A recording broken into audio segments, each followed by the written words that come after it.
ولا تقولوا لمن يقتل في سبيل الله أموات بل أحياء ولكن لا تشعرون ولنبلونكم بشيء من الخوف والجوع ونقص من الأموال والأنفس والثمرات وبشر الصابرين الذين إذا أصابتهم مصيبة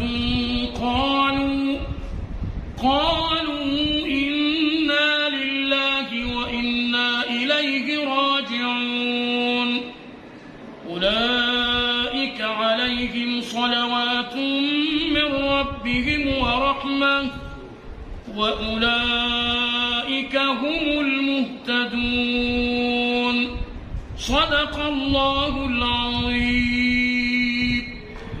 عليك.